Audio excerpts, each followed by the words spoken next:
Hello, Booktube. I went to the Brattle bookshop first thing this morning. Bright, clear morning. Before I think a batch of rain is coming. Maybe even sleet tomorrow. I had to be down in the area, and the Brattle is, those of you who don't hear me endlessly talk about it, it's a used bookstore in downtown Boston. It's terrific. I don't. In previous years, I have not gone there first thing in the morning. It's sort of the thing that I do now is to go there first thing in the morning. But they were open. And their sale carts were out, which with most used bookstores would be no big deal one way or another. But with the Brattle, it's a whole lot. It's thousands and thousands of books.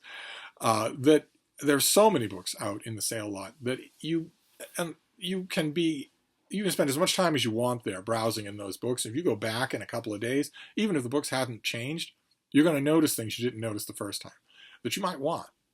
You just can't impose any kind of structure on it. There is no structure out in the sale lot. The books aren't organized in any way except by price, and maybe sometimes by size. There are shelves that are built into there are bookcases that are lodged along the walls of the sale lot, and then there are carts on wheels. Often the larger books will end up on those side walls, but not always. And I found a bunch of books. I believe this will be the last time that I go to the Brattle in 2021. But once again, it had nothing to do with timing or anything. It had to do, once again, with how much I could carry. That's the great thing about the Brattle. The outdoor sale lot, the books are $1, $3, and $5. So really the thing that's going to set your limit is going to be how much you can physically carry, not how much your wallet is strained, which is a great feeling in a bookstore. It really is. The Brattle is the only place where I know of where that is true. And I found a ton of books that I want to show. I found a bunch of books for other people that are not part of this haul.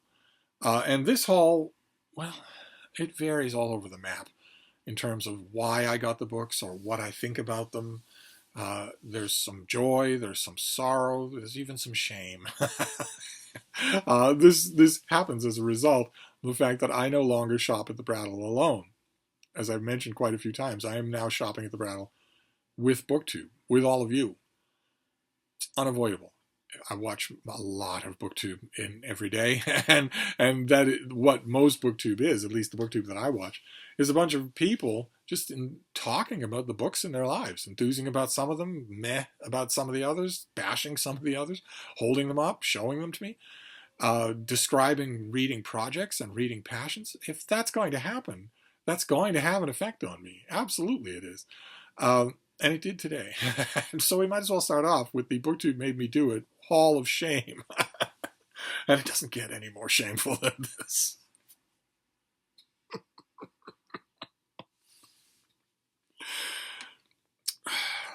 Some of you may be aware of the Booktube channel CriminOlly. Some of you may know him for his satanic challenge that he has issued to the rest of Booktube to read 100 of the books you have on your shelves just sitting there before you buy even a single new book. New or secondhand. Before you buy another book, you read 100 of the books that have just been sitting around on your shelf. I tried to rectify that with a Steve Saintly counter challenge to read 100 of the books you have on your shelves before you buy, to buy 100 books before you read a book. But Ollie's challenge is well taken. Not for me, but for most book people that I know could benefit from taking his challenge. As sinful as it seems to me. But this had nothing to do with the challenge. This had to do with the rest of Ollie's channel. He is a big fan of of garbage books. He's a big fan of garbage books. One of the joys of his channel is that he's perfectly willing to call them garbage and then enthuse about them for a 20-minute video. That's the reader right after my own heart. And central to the garbage on his channel is the Mac Bolan Executioner series, where the Executioner is taking on the mob. This is number 16 in the Executioner series after Don Pendleton had stopped writing them. This is Jim Peterson is writing this thing. And in this novel, the Executioner goes after the mob in Sicily. The executioner decides, enough of this whacking people in New York and Boston. I'm going to go to the heart of the problem. I'm going to go to Sicily. And so there you have the executioner mowing down mobsters outside a villa in Sicily. I have not read an executioner novel in forever. I kind of thought nothing would ever be able to tempt me to read one ever again in my life. But CriminOlly did that. And I found this one. I lived in Sicily for a while, a significant amount of time. I was not just visiting. I lived in a village just outside of Taormina for a long time, and I wandered all over the island with my dogs and a whole bunch of other dogs, of other people's dogs. They just wandered everywhere. I don't think Jim Peterson did anything in the way of research for this opus, so I don't know how faithfully Sicily will be reproduced. But I noticed the cover. There you have the standard thumbnail Mac Bolan executioner thing. But the cover illustration itself, the executioner is considerably younger and has a little bit of wave in his hair. Steve looked at this cover with the wavy hair and the youthful chin and the skin-tight black turtleneck. Suddenly wanted to know if there was room for two in that one-man war on crime. And I'm assuming from the cover that this came out in the 70s. 1973. When we all dress like that. So that was the first thing that I got at the Brattle, I'm ashamed to say, was an executioner novel, which I'm going to read because Booktube made me do it. This next one is a murder mystery. I believe this is a pseudonym. It's by Robert Player. It's called Let's Talk of Graves, of Worms, and Epitaphs. And I think Robert Player is a pseudonym. I'm vaguely remembering that. And this is these green spine penguins from the UK that I have tremendously good luck with either these or with the Penguin Classic Crime, which is green and white. These are just green. But either way, this the Sunday Telegraph says, given a Victorian clergyman of such overpowering ambition that he decides to become Pope, in spite of being Anglican, having a rich wife, 2 legitimate children, 1 bastard, and an ever-present mistress, anything can happen. Anything includes 1 poisoning at a croquet party for clerical climbers, another during Christmas at the vicarage, and a sensational murder trial. And I have to confess, it was that last bit that got me. I'm sure that I will enjoy this. It seems really weird and creepy. But it was the last bit that got me, because although you don't bring any of your desires to the Brattle, to the sale lot, you don't do that, or you won't find anything. I do still have a hankering for courtroom fiction, for crime fiction. I read Edward Grierson's debut novel from 60 years ago, Reputation for a Song, which I think had a different title in the UK. I think in the UK it was My Son, My Lover, something like that. But I found it at the Brattle, an old Penguin or classic crime novel of his debut novel, Reputation for a Song, which is very unconventional. It starts off with the killer in the dock on the first day of his trial, and then the narrative shifts to tell us the whole story of what happened. Not the killer telling us the story, the narrator telling us the story, and hiding nothing. Just showing us exactly what happens up until the moment when the killer, the accused, is arrested. Then the second half of the novel is the courtroom trial. And the courtroom trial really got me going for a more legal fiction. I could swear there was a huge anthology of courtroom short fiction. I could almost picture it, but I'm assuming the Brattle will provide. If such a thing existed, I must have had it at one point. But I confess, it was the mention of a trial that made me grab this thing. And then this next one, I have an e-copy of this. But I found a mass market paperback, also from the UK. Yeah, Grafton. It's so pretty that I just had to get it. This is Crampton Hodnett, Barbara Pym's posthumous novel. Just delightful. Just a wonderful thing. It's a posthumously published novel that she wrote a good solid 40 years earlier. This is one of the first things that she wrote. She wrote it in like the late 1930s. And it wasn't published until after she was dead, decades later. And I have to wonder, that made me, I love the novel, but I have to wonder what the record is. This is the kind of book trivia that I don't know. I have to wonder what the record is between the time when an author wrote something and the time when it was published. Like, for instance, Morris. by E.M. Forster is a perfect example of that, where he wrote the book but didn't want it published in his lifetime. In this case, it's decades. It might even be 40 years. And I'm wondering what the record is for that. But also I'm wondering how this Crampton Hodnet is not a place. This takes place in a little English village. And one of the characters in the course of the novel feels the need to explain his absences from the village. And he just invents a place. He invents a place called Crampton Hodnet where he spent his time. That's where he was. And I have to wonder, in addition to the length of time between the composition of the work and its posthumous publication, I also have to wonder how many non-fantasy works have the title of a fantasy place as the title of the book. So not Erewhon, not Brigadoon or anything like that, where the work is a fantasy. I'm talking about something that's not a fantasy, where the place name that is the title of the book is manufactured, is not real. Sort of the place equivalent of Don Quixote, right? Where Don Quixote de la Mancha is a fantasy creature. but I'm talking about places. So not Middlemarch, not Wuthering Heights, where I'm talking about a book, a novel that is fiction, not fantasy, that has a location name as its title, but the location in the title does not exist, if that makes any sense at all. I'm wondering how long a list that is. I don't think it's much. I don't think that would be a long list. But anyway, I have this as an ebook, but I found this cute little mass market paperback, so I grabbed it. I don't need much incentive to grab a novel by Barbara Pym. She is great. She is not well enough known, despite the efforts of Sean the Book Maniac, her #1 fan on Booktube.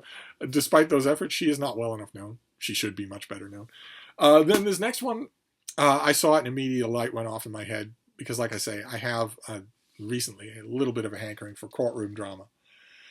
And this book has a piece of courtroom drama in it, and it's by a lawyer, so it makes sense. This is George V. Higgins, Sandra Nichols found dead.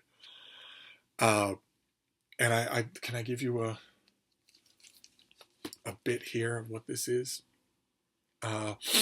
While blithely trespassing in a Massachusetts wetland, a plant thief stumbles across a corpse. Sandra Nichols, who had been missing for a month, was found bludgeoned to death.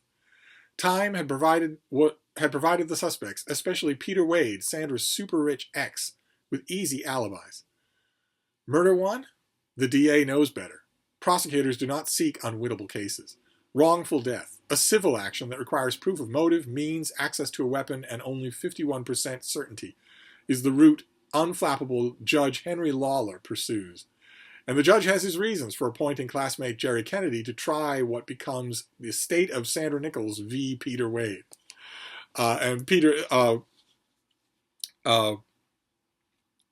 Jerry Kennedy is a recurring character. Kennedy for the Defense is the George Higgins book where I think he makes his first appearance. I love this author.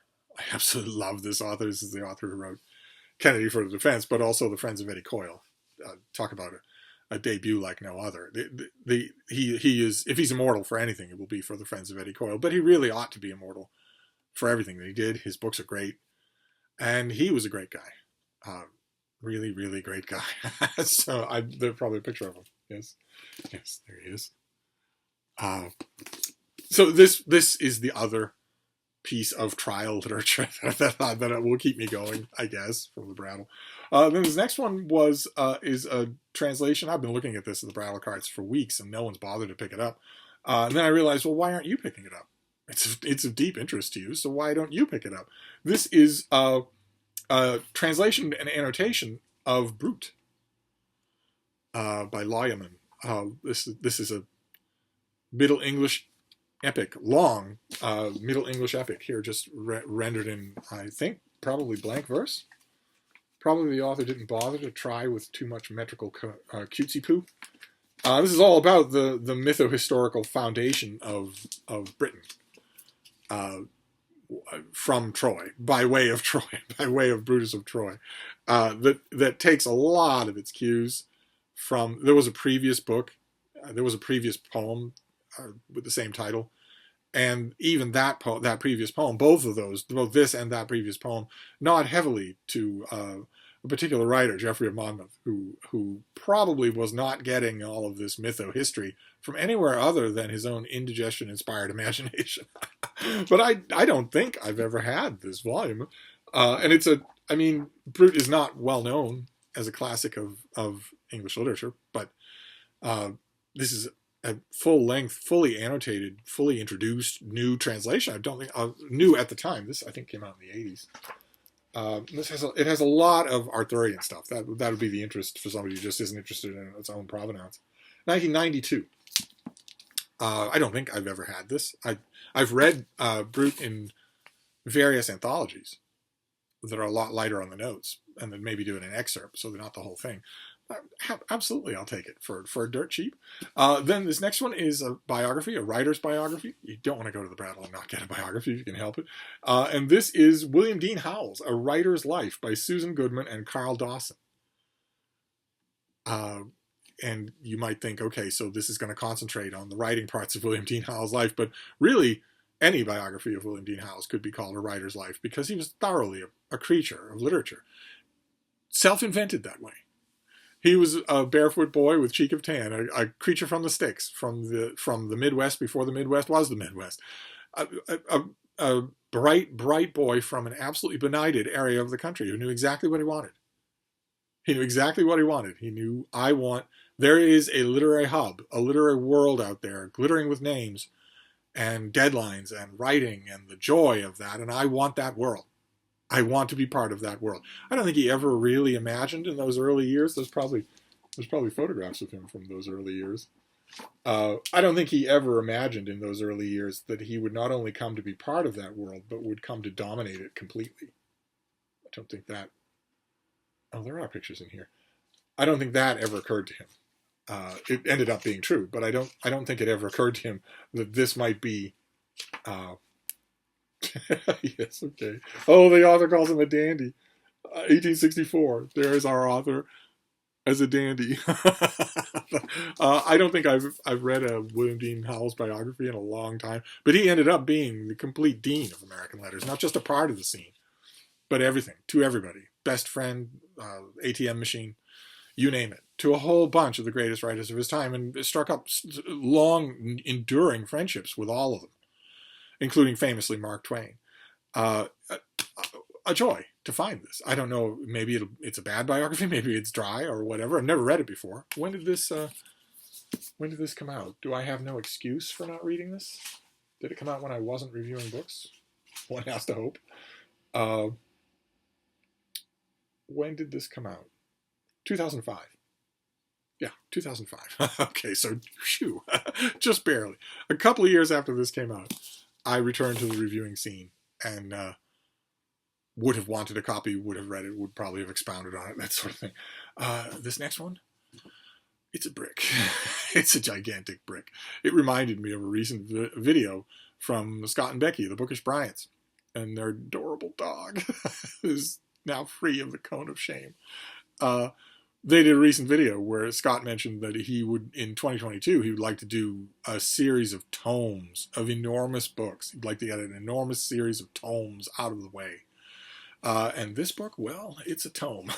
This is a writer, Stephen Jay Gould, who I loved and love as a writer. Him and George Higgins, I had the honor to know them as well. But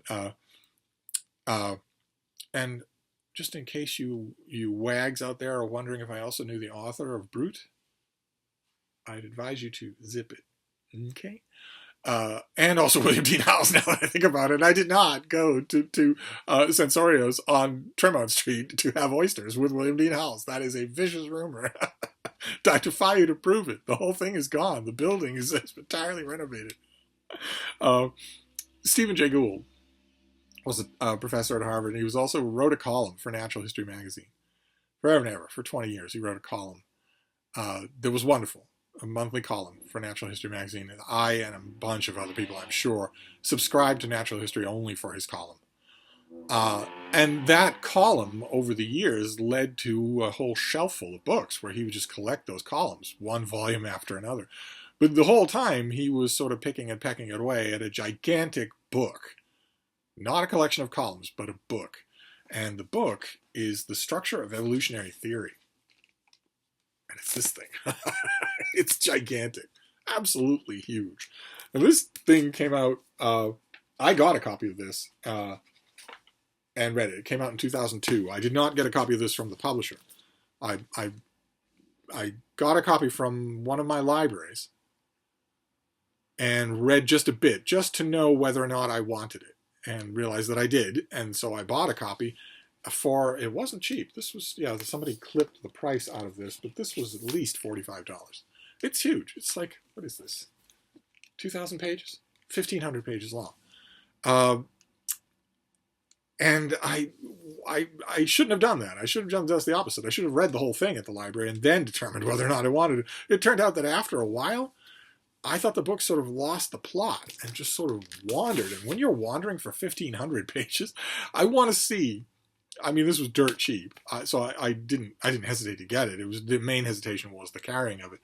But I want to see. I want to give it another try and see if it holds together better. See if I was maybe wrong to maybe I'm the one who lost the thread. Maybe Gould did not. I want to see. This was his obvious attempt at a massive masterwork of his lifetime. He obviously didn't think that of his collected columns. So I'd like to see, if there's a masterwork in it. So we'll see. And then this next one is a little bit more of Booktube shame. You can see a little example of Booktube shame right here. This is the Folio Society of the Golden Bowl by Henry James. And I got it because it's really beautiful, and I haven't read the Golden Bowl in a long time. And quite a few of you were telling me, you need not be wary about beating it up because folio societies are really tough. They can take any amount of punishment that you can dish out.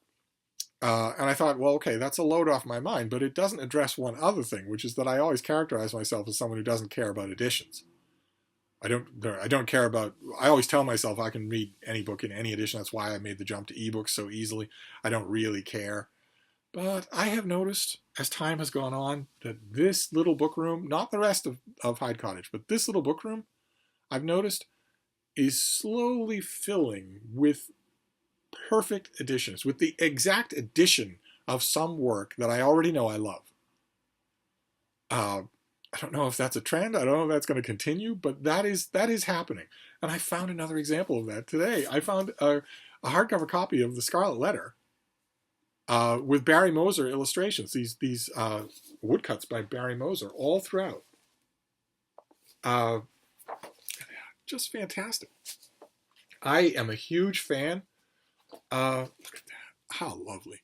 This is a slightly oversized hardcover. The Scarlet Letter is widely considered to be Nathaniel Hawthorne's masterpiece. I don't technically agree with that myself. I don't believe, I won't harp on this too much, but I don't believe that you can say that something is a masterpiece if it has a gigantic defect that the author could easily have fixed and didn't. Not an artistic choice, not something that you need to follow along with the author's reasoning to understand, but just a defect. And the Scarlet Letter rather famously does, right? You see here, the custom house is 30 pages long. It's the beginning of the book. It has nothing to do with the rest of the book. It's just a gigantic barnacle on the side of the book. And if you're going to include that in the Scarlet Letter, and Hawthorne insisted that it be included, then there's nothing like that in The House of the Seven Gables, which I think is Hawthorne's masterpiece. There's nothing like that there. There's nothing like that carbuncle sticking out on the side that everybody needs to explain before you can get on to the book. But nevertheless, I love The Scarlet Letter, and I haven't read it in a long time. Now I've got this shelf of paperback classics right up here, and I've got this bookcase here, which is all classics, all canonical classics. And I thought once upon a time that would do it. But I have noticed that the canonical classics are creeping around in the other bookcases here in this little book room as well. That when a choice needs to be made, something needs to be taken off a shelf and put on, the thing that is put on the shelf in the space that is cleared is almost always a classic in some form. So maybe that's what this room is for. I will certainly reread this. I noticed at the Brattle also there was an oversized edition of Frankenstein with Barry Moser plates. But I wonder if I have it within reach here. No, I don't think I do. That Frankenstein edition is too big. This is just a little taller than a normal hardcover, but the Frankenstein book is in different dimensions just all around. And there is a paperback. It's here in this room. It's called The Essential Frankenstein. Is that it?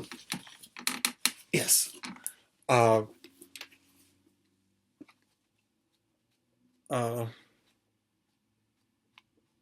No, this isn't it. That isn't the one I'm thinking of. All right, well, there was a hardcover of Barry Moser illustrating Frankenstein at the Brattle as well, but I don't want the size of it. I would never pull it off the shelf because of the size of it. And also, I have those illustrations somewhere in some Frankenstein. Maybe that thing had a paperback. But this, no, I grabbed it without hesitation. Without hesitation. And then finally, we'll finish up with this thing here. This is Adrian Timmiswood, who's a historian that I know his works well. I like him. I should say I know his works. I don't know him. I have to specify that because a couple of authors I did know have come up in this book haul. I know his works, and I generally really like them. And I confess, I grabbed this book and was already determined to buy it before I even noticed that he's the one who writes the prose, because it's a subject that's a sweet spot of mine. There are a number of books on this subject here in this room. This is Country Houses from the Air, with text by Adrian Timmiswood and photography by Jason Hawkes. And this thing came out in 1994. So all of this stuff had to happen via helicopter or airplane. No drones. I'd be amazed if there wasn't a companion like this. Maybe it's just online rather than being in a book. But I'd be amazed if there wasn't a companion like this for drones. And what it is exactly what you get. You get aerial photography of these great country homes, any kind of archival picture as well, and as a bonus, Adrian Timmiswood writing about them, which is great. I didn't notice that before. This is an oversized book, but I have a sweet tooth for English country houses, and to get them from the air like this, terrific, absolutely terrific. So there you go. That was a Brattle trip, my last Brattle trip of the year, almost certainly. We have Country Houses from the Air, Adrian Timmiswood. We have The Scarlet Letter with Barry Moser etchings. We have, oh my God, The Structure of Evolutionary Theory by Stephen Jay Gould, his whomping magnum opus. We have William Dean Howells, A Writer's Life. Take him to Boston and to Venice. We have Brute in a translation. Who knows? I don't think this book probably hasn't been translated since. We have Sandra Nichols Found Dead by the late, great George Higgins. We have Cramped and Hodnett and A Little Mass Market. We have Let's Talk of Graves, of Worms, and Epitaphs by Robert Player. And finally, we have The Executioner, Going After the Mob in Sicily. Sir, a mixed Brattle haul to round out the year. So I'm going to wrap this up for now, but I'll be back. Thank you, Booktube.